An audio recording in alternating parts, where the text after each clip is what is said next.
بسم اللہ الرحمن الرحیم اللہ وکفا وسلام علی عبادہ الذین اصطفى اما بعد اعوذ باللہ من الشیطان الرجیم بسم اللہ الرحمن الرحیم ان اول بیت وضع للناس للذی ببکہ مبارکم وہدی للعالمین فیہ آیات بینات مقام ابراہیم ومن دخلہ کان آمنا وللہ علی الناس حج البیت من استطاع الیہ سبیلا سبحان ربک رب العزۃ عما یصفون وسلام علی المرسلین والحمد للہ رب العالمین اللہم صلی علی سیدنا محمد وعلی آل سیدنا محمد وبارک وسلم۔ دین اسلام کے 5 ستون ہیں۔ نبی اسلام نے ارشاد فرمایا بنی الاسلام علی 5۔ دین اسلام کی عمارت 5 ستونوں پر کھڑی ہے۔ ان میں سے پہلا ہے کلمہ شہادت، اللہ کی وحدانیت کی گواہی دینا اور نبی علیہ السلام کی نبوت کی گواہی دینا۔ اس کا تعلق عقیدے کے ساتھ ہے۔ پھر اس کے بعد 4 اعمال ہیں، نماز پڑھنا، روزہ رکھنا، زکوٰۃ دینا اور حج کرنا۔ ان 4 اعمال میں نماز کی اہمیت بہت زیادہ ہے۔ قیامت کے دن سب سے پہلے بندے سے اس کی نماز کے بارے میں پوچھا جائے گا۔ روز محشر کے جہاں گداز بود اولی پرسش نماز بود۔ قیامت کے دن جب کہ جان مشکل کے اندر پھنسی ہوگی، سب سے پہلے اللہ نماز کے بارے میں پوچھیں گے۔ اور جو لوگ جہنم میں ڈالے جائیں گے تو ان سے فرشتے پوچھیں گے ما سلککم فی سقر، تمہیں جہنم میں کیوں ڈالا گیا؟ قالوا، وہ کہیں گے لم نک من المصلین، ہم بے نمازی تھے۔ یعنی جہنم میں جانے کی جو بڑی وجہ ہوگی وہ بے نمازی ہونا ہے۔ اس سے نماز کی اہمیت کا اندازہ لگا لیجیے کہ کتنی زیادہ ہے۔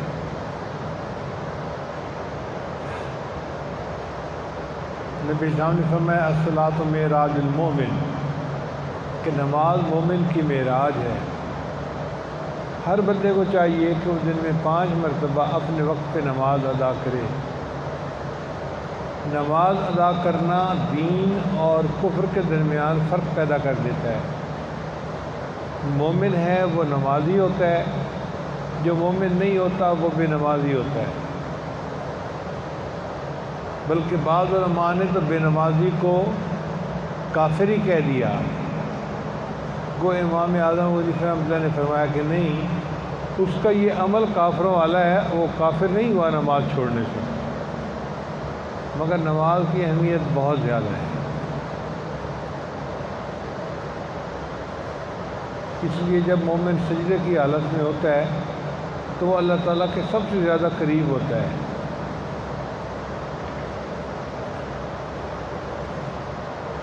حدیث مبارکہ میں اللہ تعالیٰ فرماتے ہیں، حدیث قدسی، اے میرے بندے، تو دن کے شروع میں کچھ رکعت نماز ادا کر لیا کر، میں سارا دن تیرے کاموں میں تیرا معاون بنوں گا۔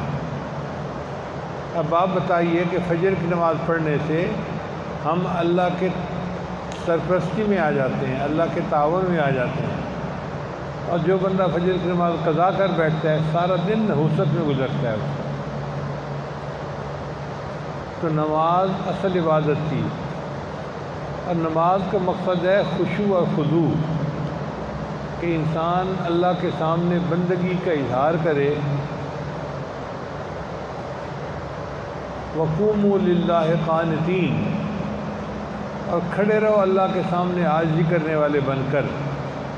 تو نماز میں عاجزی بڑی ضروری ہے۔ چنانچہ جس بندے کے اندر عاجزی نہیں اس کی نماز نہیں ہوتی۔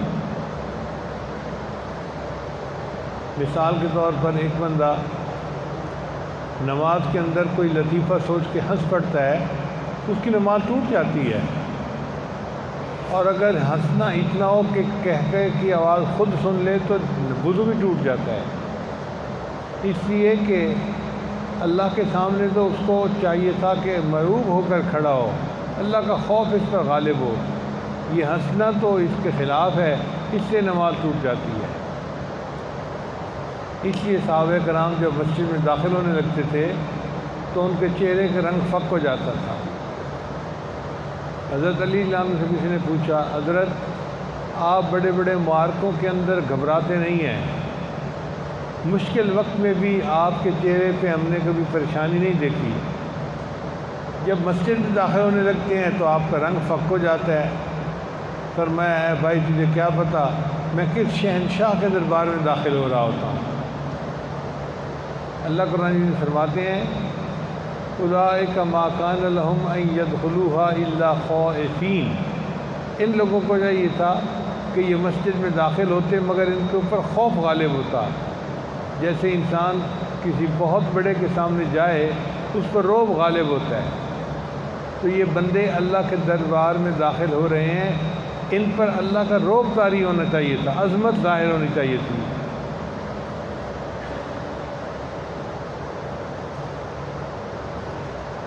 اس لیے یہ جائز نہیں ہے کہ ایک بندہ نماز پڑھ رہا ہو اگرچہ بوڑھا ہے اور دوسرا نماز کے دوران اس کے پاؤں دبا رہا ہو، یہ عاجزی کے خلاف ہے۔ اس لیے ایسا ہر کام جو عاجزی کے خلاف ہو نماز میں اس کی اجازت نہیں ہے۔ تو نماز اللہ کے سامنے خشوع اور خضوع کے ساتھ پڑھنی ضروری ہے، اصل عبادت ہے۔ دوسری اصل عبادت حج ہے کہ انسان اللہ کے گھر جاتا ہے اللہ کے گھر کا دیدار کرنے کے لیے، اور وہاں پہ اپنے گناہوں کو بخشواتا ہے اور اللہ سے انعام لے کر واپس آتا ہے۔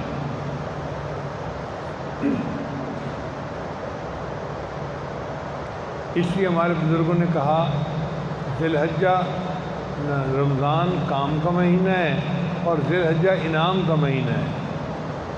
جن لوگوں نے رمضان میں ڈٹ کر عبادت کی، اللہ سے مانگا، اللہ کو راضی کیا، اللہ ان کو اپنے گھر بلاتے ہیں، اور میرے بندوں مجھ سے انعام پاؤ۔ دنیا کا بھی دستور ہے، اگر کسی کو پرائڈ آف پرفارمنس دینا ہو تو وقت کا پریزیڈنٹ اپنے محل میں بلاتا ہے، تو جی پریزیڈنٹ ہاؤس میں آپ کو بلا کر انعام دیا جائے گا۔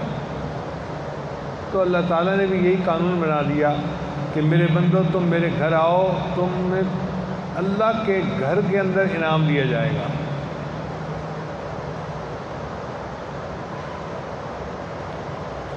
تو دعائیں کرنی چاہیے کہ اللہ تعالیٰ ہمیں بھی ان خوش نصیب لوگوں میں سے بنائے جو اللہ کے گھر کے دیدار کے لیے جاتے ہیں اور حج کر کے واپس لوٹتے ہیں۔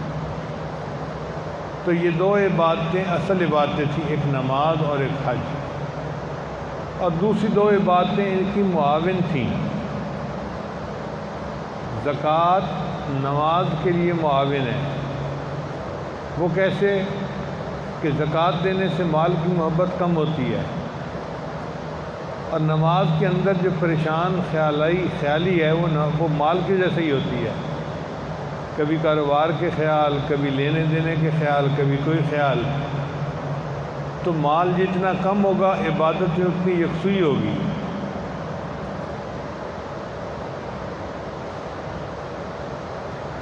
لہذا زکوٰۃ کا ادا کرنا نماز کی حقیقت کو حاصل کرنے کے لیے ایک ذریعہ ہے۔ تو یہ زکوٰۃ جو ہے یہ حج کی معاون عبادت ہو گئی، اور دوسری اصل عبادت حج تھی، اور روزہ حج کے لیے معاون بن گیا۔ وہ کیسے کہ روزہ تروک کی عبادت ہے، ترک کر دو، کھانا چھوڑ دو، پینا چھوڑ دو، غیر کی طرف دیکھنا چھوڑ دو، غیبت کرنا چھوڑ دو، جھوٹ بولنا چھوڑ دو۔ روزے میں بعض کاموں کو ترک کرنا ہوتا ہے، بیوی سے تم جماع نہیں کر سکتے، تو ترک کرنا چھوڑنا یہ روزہ ہے۔ اور حج بھی ہمیں ترک کرنا سکھاتی ہے۔ حج کرنے کے لیے انسان گھر والوں کو، بیوی بچوں کو چھوڑتا ہے، وطن کو چھوڑتا ہے، پھر جب حج کے راستے میں نکلتا ہے تو اللہ فرماتے ہیں یہ جو تم نے زیب زینت کا لباس پہنا ہوا ہے نا، اس کی بھی ضرورت نہیں ہے، اس کو تم بدل کے دو، کفن کی طرح چادریں پہن دو، اس کو احرام کہتے ہیں۔ پھر ساتھ یہ بھی فرما دیا کہ تمہیں زیب و زینت کی ضرورت نہیں ہے، نہ تم بال کاٹ سکتے ہو، نہ ناخن کاٹ سکتے ہو، نہ خوشبو لگا سکتے ہو، نہ تم جسم کی میل صابن سے اتار سکتے ہو۔ پابندیاں لگا دیں۔ کیوں؟ اس لیے کہ یہ حج کا سفر عاشقانہ سفر ہے، اور عاشق اپنے معشوق کی محبت میں ایک خاص کیفیت میں ہوتا ہے، اس کو ظاہری زیب و زینت کی پرواہ نہیں ہوتی۔ تو حج بھی طروق کی عبادت تھی، اور روزے نے اس کو معاون بن کے اور بڑھا دیا، بہتر کر دیا۔ تو اصل عبادتیں دو ہی ہوئیں، ایک حج اور ایک نماز۔ اب اگر آپ غور کریں تو یہ دونوں عبادتیں ہمیں اجتماعیت سکھاتی ہیں۔ نماز ہمیں دن میں 5 مرتبہ گھر سے نکال کر مسجد میں لاتی ہے، تو محلے کی سطح پر لوگ 5 دفعہ اکٹھے ہوتے ہیں۔ پھر جمعہ کے دن جامع مسجد میں پورے کئی محلوں کے لوگ اکٹھے ہوتے ہیں۔ پھر سال میں عید کے 2 مواقع ایسے ہوتے ہیں، پورے شہر کے لوگ اکٹھے ہو کے عیدگاہ میں نماز پڑھتے ہیں۔ تو گویا اجتماعیت بڑھتی چلی گئی، بڑھتی چلی گئی، بڑھتی چلی گئی۔ اور حج کو دیکھیں تو یہ بھی ہمیں اجتماعیت سکھاتی ہے۔ حج گھر بیٹھ کے نہیں ہو سکتا، حج ہوگا اللہ کے گھر جا کر۔ کسی ملک کا رہنے والا ہو، کسی شہر کا رہنے والا ہو، اسے اللہ کے گھر جانا پڑے گا۔ کوئی پیدل جائے، کوئی سواری پہ جائے، کوئی ہوائی جہاز میں جائے، کوئی بحری جہاز میں جائے، اس کو اپنا گھر چھوڑ کے اللہ کے گھر جانا پڑے گا، وہاں جا کر اس کا حج ہوگا۔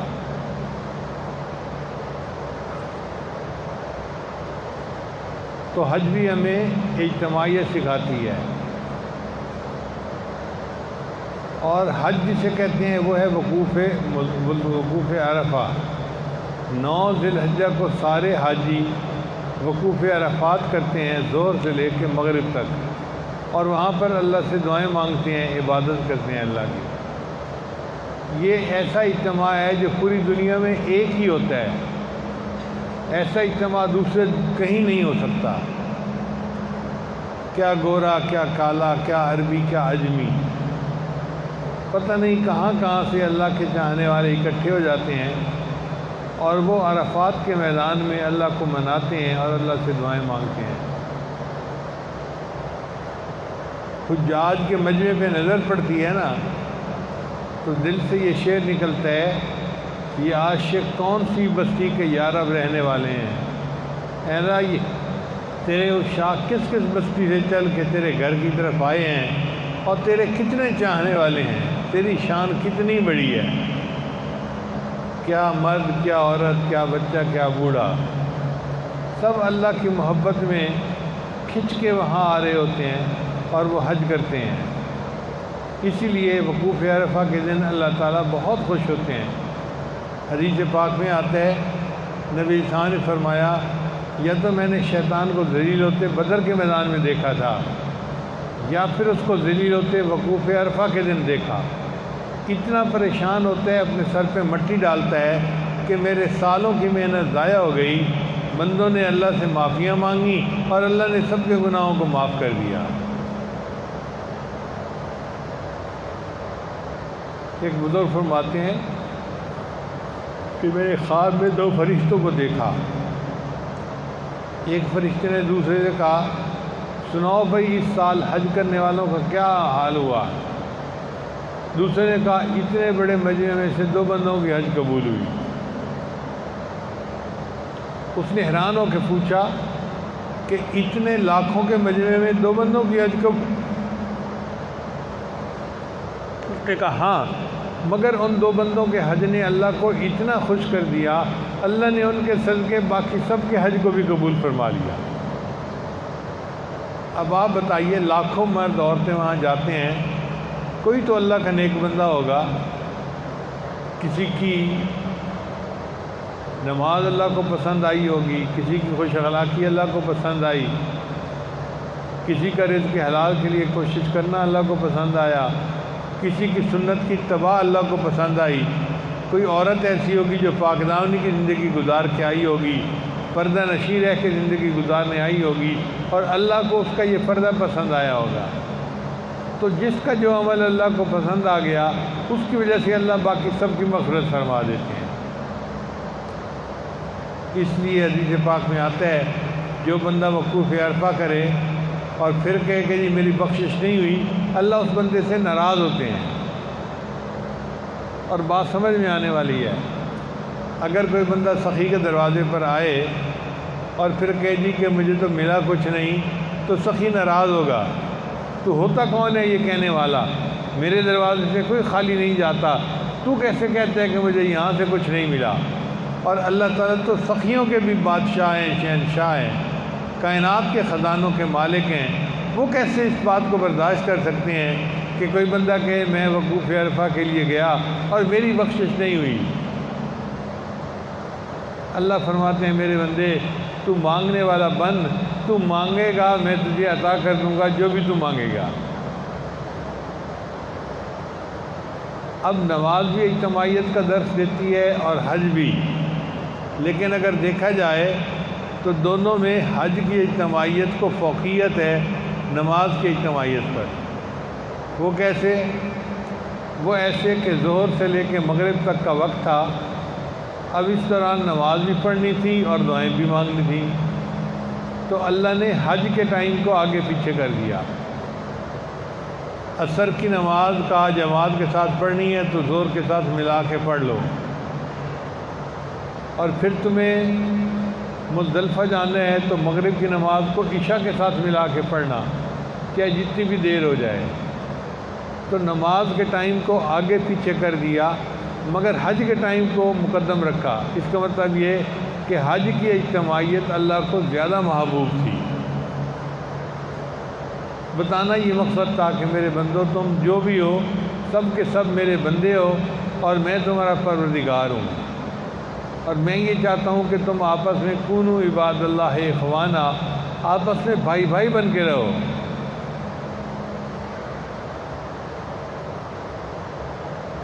چنانچہ حج کا سفر عشق و مستی کا سفر ہے، انوکھا سفر ہے۔ ہم نے دیکھا ہے کہ دولہا اپنی برات کے ساتھ چلتا ہے نا تو بڑا خوش ہوتا ہے کہ مجھے بیوی مل جائے گی۔ اگر نوجوان بیوی ملنے پر اتنا خوش ہوتا ہے تو جس بندے کو سفر پر اللہ ملتا ہو اس کو سفر پہ کتنا خوش ہونا چاہیے۔ اس لیے اللہ نے فرمایا کہ تم احرام باندھ کے جب چلو گے تو تم نے نعرہ مستانہ لگانا ہے۔ اللہ وہ نعرہ کون سا ہے؟ میرے بندو پڑھو، لبیک اللہم لبیک، لبیک لا شریک لک لبیک، ان الحمد والنعمت لک والملک لا شریک لک، حاضر ہوں، اللہ میں حاضر ہوں، سب حمد اور سب نعمتیں اللہ تجھے ہی سجتی ہیں، تیرا کوئی شریک نہیں اور میں تیرے سامنے حاضر ہوں۔ اب بندے کا اپنے آپ کو اللہ کے سامنے پیش کرنا اللہ کو اچھا لگتا ہے، لہذا حاجی جب تلبیہ پڑھتا ہے تو اس کو بڑا ثواب ملتا ہے۔ شریعت کا حکم ہے حاجی اونچی جگہ پہ چڑھے تو تلبیہ پڑھے، نیچے اترے تو تلبیہ پڑھے، ایک دوسرے کو حاجی ملیں تو پہلے تلبیہ پڑھیں پھر سلام کریں۔ تو تلبیہ کی اتنی اہمیت ہے۔ جب نبی الاسلام حجۃ الوداع کے لیے تشریف لے چلے تو راستے میں سیدنا جبریل علیہ السلام آئے اور انہوں نے آ کر کہا، اے اللہ کے حبیب صلی اللہ علیہ وسلم، اللہ تعالیٰ نے مجھے خاص اس لیے بھیجا ہے، آپ صحابہ کرام سے کہیں کہ یہ تلبیہ اونچی آواز میں پڑھیں۔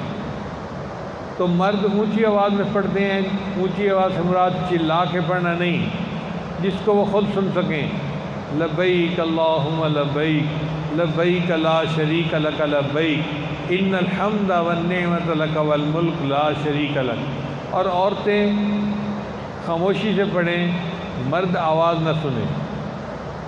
عورتوں کا ایسے پڑھنا اللہ کو پسند ہے اور مردوں کا جہر سے پڑھنا اللہ کو پسند ہے۔ صحابہ کرام فرماتے ہیں کہ ہم اتنا زیادہ تلبیہ پڑھتے تھے کہ ہمارے منہ خشک ہو جاتے تھے، آواز نہیں نکلتی تھی۔ تو اللہ کو یہ نعرہ مستانہ اتنا پسند ہے کہ بندہ پڑھے پڑھے پڑھے حتیٰ کہ منہ جو ہے خشک ہو جائے اور منہ سے آواز نکلنی مشکل ہو جائے۔ جب کوئی عمل اللہ کو اتنا پسند ہے تو پھر اللہ تعالیٰ اس پر اجر کتنا دیتے ہوں گے۔ اس لیے حج کا یہ عمل وقوف عرفہ ایک رکن اعظم ہے۔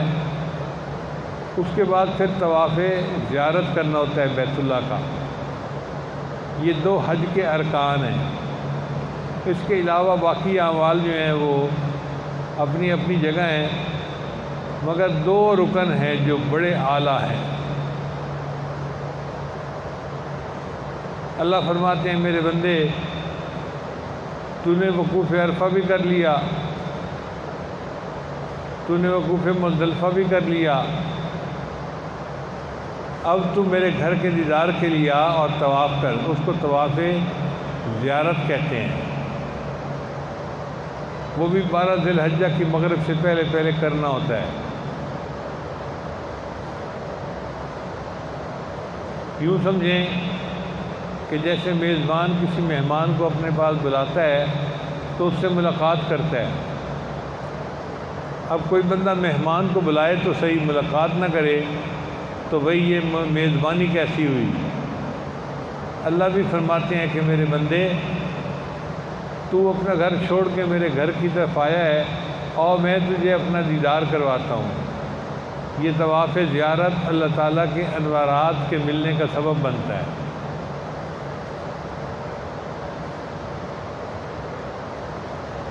اور یہ طواف ہے کیا؟ جس طرح شمع کے گرد پروانہ چکر لگا رہا ہوتا ہے، اللہ کا بندہ اللہ کی محبت میں آ کر اللہ کے گھر کے چکر لگا رہا ہوتا ہے۔ اطوف علی جدار دیار لیلا،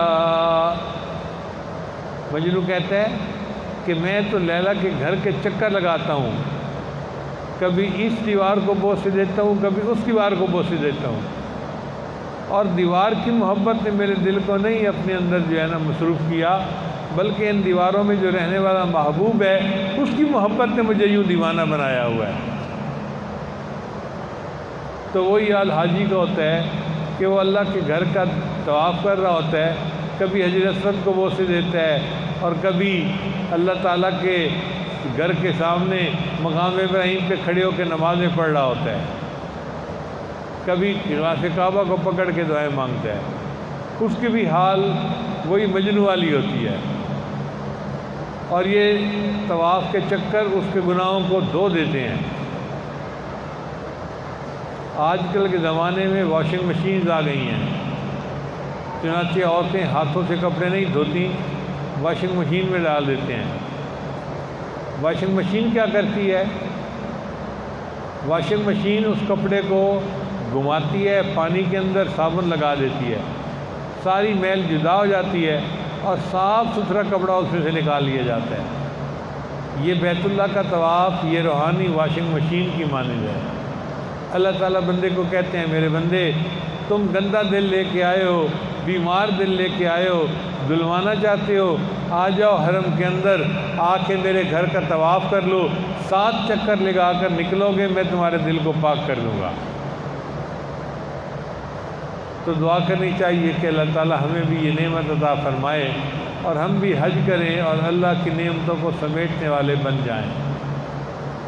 اجازت ہو تو آ کر میں بھی شامل ان میں ہو جاؤں، اجازت ہو تو آ کر میں بھی شامل ان میں ہو جاؤں۔ سنا ہے کل تیرے در پر ہجوم عاشقاں ہوگا، اے اللہ تیرے در کے اوپر عاشقوں کا ہجوم ہوگا، اگر آپ احسان فرمائیں تو مجھے بھی وہاں حاضری کی توفیق عطا فرما دیں۔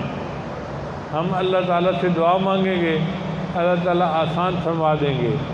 دعا ہے کہ اللہ تعالیٰ ہم سب کو اپنے گھر کا دیدار عطا فرمائے، اور اللہ تعالیٰ ہمارے گناہوں کو معاف فرمائے، اور ہمیں اپنی امیدوں سے بڑھ کر اللہ اجر اور ثواب عطا فرمائے۔ وآخر دعوانا ان الحمد للہ رب العالمین۔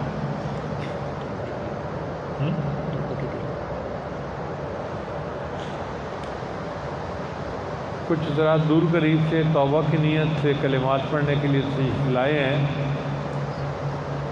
یہ آج کلمات پڑھائے گا، آپ سچے دل کے ساتھ پیچھے پیچھے پڑھتے جائیے۔ پڑھیے بسم اللہ الرحمن الرحیم، لا الہ الا اللہ محمد الرسول اللہ، آمنت باللہ وملائکتہ وکتبہ ورسلہ والیوم الآخر والقدر خیرہ وشرہ من اللہ تعالی والبعث بعد الموت، آمنت باللہ کما ہوا بأسمائہ وصفاتہ وقبلت جمیع احکامہ اقرار باللسان وتصدیق بالقلب، اشہد ان لا الہ الا اللہ واشہد ان محمدا عبدہ ورسولہ، استغفر اللہ ربی من کل ذنب واتوب الیہ برحمتک یا ارحم الراحمین۔ ان کلمات کو پڑھنے سے ہم بیت ہو چکے ہیں۔ چند معمولات ہیں جن کو باقاعدگی سے کریں گے تو اللہ تعالیٰ دل کو منور کریں گے۔ ان میں پہلا عمل ہے 100 مرتبہ استغفار سے و شام پڑھنا، دوسرا عمل ہے 100 مرتبہ درود شریف پڑھنا، تیسرا عمل ہے قرآن مجید کی تلاوت روزانہ کرنا 1 پارہ، چوتھا عمل ہے چلتے پھرتے ہر وقت دل میں اللہ کو یاد کرنا، اور 5واں عمل ہے کہ صبح و شام 15-20 منٹ کے لیے مراقبہ کرنا۔ مراقبہ کرنے سے دل میں اللہ کی محبت بڑھتی ہے، آپ خود اس کا تجربہ کر سکتے ہیں۔ دعا ہے اللہ تعالیٰ سب کو اپنے مقبول بندوں اور بندیوں میں شامل فرمائے۔ وآخر دعوانا الحمد للہ رب العالمین۔